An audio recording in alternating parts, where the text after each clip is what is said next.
bonjour à toutes et à tous. Donc aujourd'hui on se retrouve pour un truc et astuce de Miva. Donc je vais vous proposer un tutoriel pour vous faire un presse-tampon. Alors c'est quoi un presse-tampon? Donc c'est une plaque pour tampon. Vous intercalez votre papier dans l'angle. Vous mettez le tampon où vous voulez qu'il soit tamponné. Vous fermez votre machine. Là, le tampon s'accroche. Vous prenez votre encre, vous tamponnez. Vous refermez votre plaque. Voilà, vous tamponnez.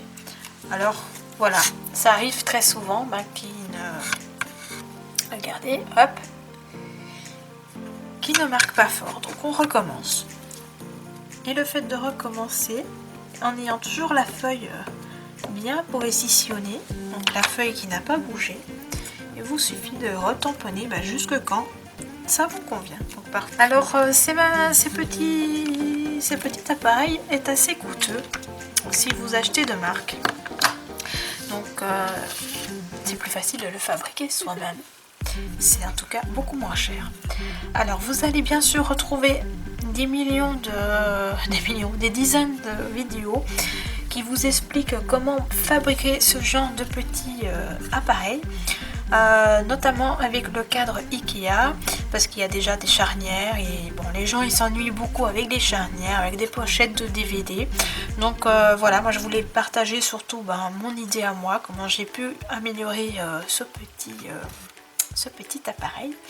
Pourquoi je vous en parle? Tout simplement parce que je me suis fait la même chose pour tamponner ma pâte polymère. Mais oui, j'allais pas vous ennuyer avec du scrap parce que vous êtes sur une chaîne de pâte polymère et vous allez me dire, mais Miva, qu'est-ce que tu nous fais là? Tu fais pas de scrap et tu nous proposes cette machine. Mais en fait, j'ai trouvé le même souci qu'en scrap. Quand vous tamponnez vous-même vos créations, voilà, vous bavez, vous tamponnez parfois pas au bon endroit. Donc j'ai voulu faire la même chose, mais pour pâte polymère. Alors qu'est-ce qui change? La différence change tout simplement. Hop, je mets sur le côté. Avec l'épaisseur, parce que il vous faut l'épaisseur de votre tampon plus l'épaisseur de votre pâte polymère. Donc je vais vous expliquer dans la vidéo comment faire ce petit instrument là, mais en fait on va fabriquer le petit pour les feuilles et je vous expliquerai la différence et qu'est-ce que vous devez changer pour faire la même chose avec la pâte polymère. Donc j'en ai fait un plus grand parce qu'en pâte polymère pour moi je fais plus souvent des plastrons, donc il était important pour moi d'utiliser une grande surface, mais pour cette vidéo je vous tourne la petite surface parce que c'est quand même plus facile. Donc on se retrouve pour le tutoriel. Donc pour le matériel, vous allez avoir besoin de 2 plexiglas. Donc moi ce sont des 4 mm. Vous pouvez les trouver dans n'importe quel magasin de bricolage type Leroy Merlin, Briconote et compagnie. Par contre, ils ne seront pas coupés à la dimension que vous voudrez. Il faudra les couper vous-même avec une scie. Mon mari l'a fait lui-même avec une scie et une scie pour plastique.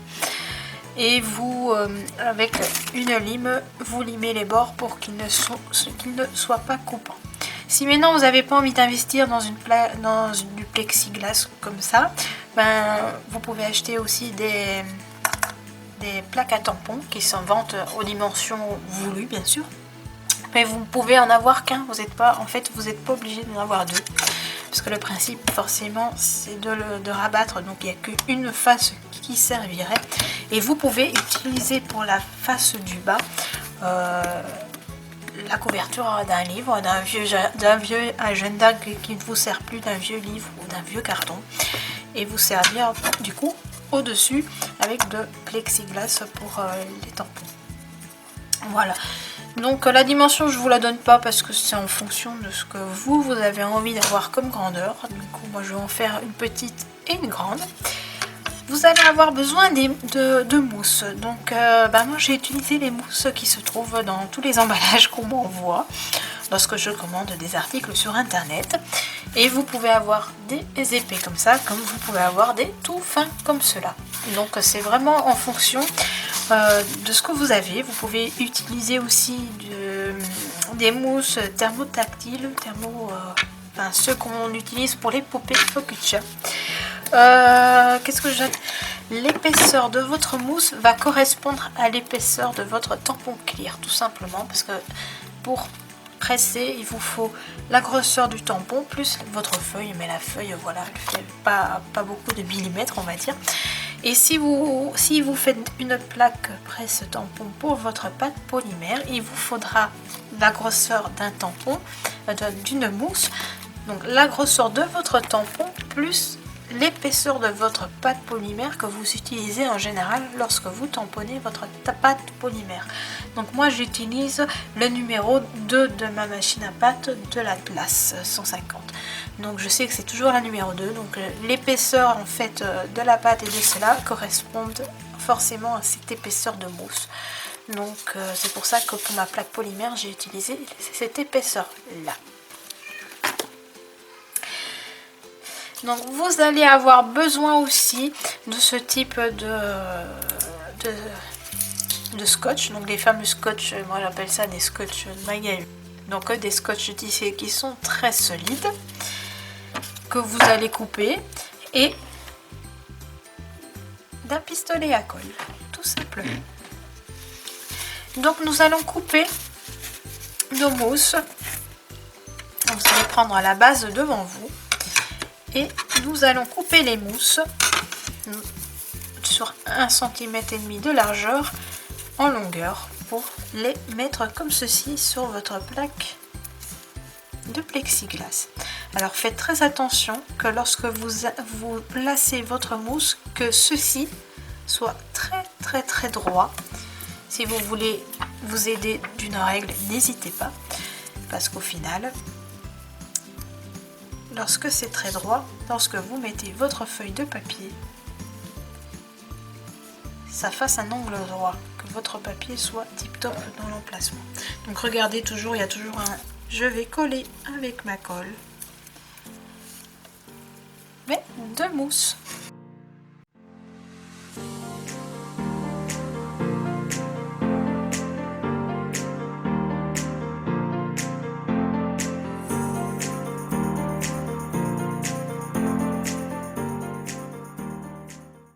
Lorsque maintenant vous avez mis les mousses, nous allons scotcher les deux parties ensemble. Alors c'est la partie la plus ennuyante parce qu'en fait il faut vraiment que les deux parties se collent. Donc nous allons avec le scotch scotcher le plastique, la mousse qui est là et l'autre plastique.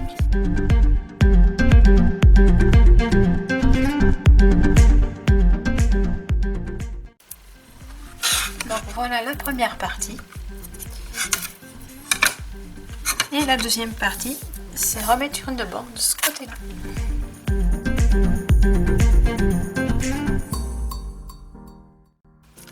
Alors comme vous pouvez voir, hop, il nous manque un petit bout là.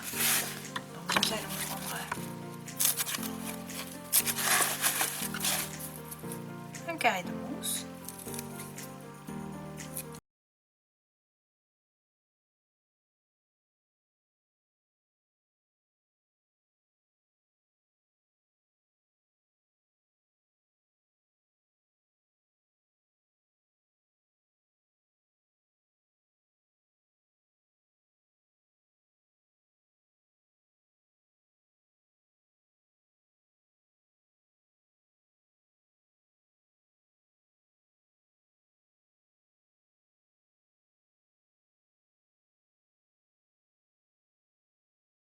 Voilà le résultat, j'espère que ce petit tutoriel vous aura plu. N'hésitez pas à me donner votre ressenti si vous l'avez fabriqué chez vous à la maison.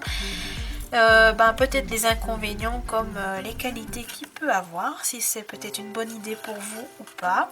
N'hésitez pas à me mettre en commentaire. Et moi je vous fais de gros bisous et je vous dis à une prochaine vidéo. Bye bye.